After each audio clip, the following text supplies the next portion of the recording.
शहादा येथे रामदास आठवले साहेबांची भेट, दिवंगत अरविंद अण्णा कुवर यांना श्रद्धांजली.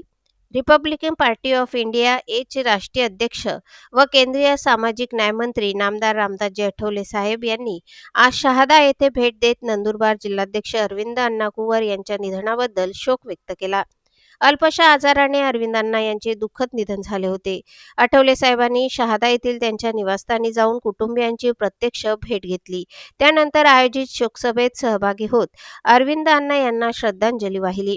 यावेळी शहादा मतदारसंघाचे आमदार राजेशदादा पाडवी, रिपब्लिकन पार्टीचे उत्तर महाराष्ट्र अध्यक्ष रमेशजी मकासरे, उत्तर महाराष्ट्र उपाध्यक्ष काकासाहेब रामभाऊ माणिक, धुळे जिल्हाध्यक्ष शशिकांत वाघ, नंदुरबार जिल्हा उपाध्यक्ष अनिल कुवर, शिंदखेडा तालुका अध्यक्ष कैलास आखाडे, धुळे जिल्हा उपाध्यक्ष संजय पाटोळे यासह नंदुरबार व धुळे जिल्ह्यातील अनेक पदाधिकारी आणि कार्यकर्ते मोठ्या संख्येने उपस्थित होते. शहादा येथे दौरा केला आहे. आज अरविंद कुवर जे आहे जिल्हाध्यक्ष, त्यांच्या शोक सभेला आपण उपस्थिती दिली. आज त्यांच्या जाण्यामुळे मोठी हानी झालेली आहे. कशी ही हानी भरून काढणार, काय सांगाल? मला वाटतं की अण्णा अरविंद कुवरजी अत्यंत प्रामाणिक, अत्यंत शांत मनाचे आणि बाबासाहेब आंबेडकरांच्या विचार सदाटे ठेवून ते माझ्या पाठीशी गेले अनेक वर्षांपासून उभे राहिले. त्यानंतरची मुवमेंट ही अत्यंत संघर्षशील मुवमेंट होती.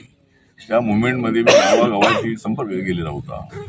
त्या काळामध्ये नंदुरबार जिल्ह्यामध्ये मला वाटतं पूर्वीचा धुळे जिल्हा होता, पण नंतर नंदुरबार जिल्हा झाला. त्या जिल्ह्यामध्ये अत्यंत चांगल्या पद्धतीनं काम करणारे ते होते आणि गेली 20-25 वर्ष ते आमच्या पक्षाचे अध्यक्ष होते. त्यांच्या जाण्यामुळं पक्षात मोठं नुकसान झालेलं आहे आणि ही त्यांच्यामुळं जे नुकसान झालेलं आहे ते भरून काढणं अत्यंत अवघड आहे.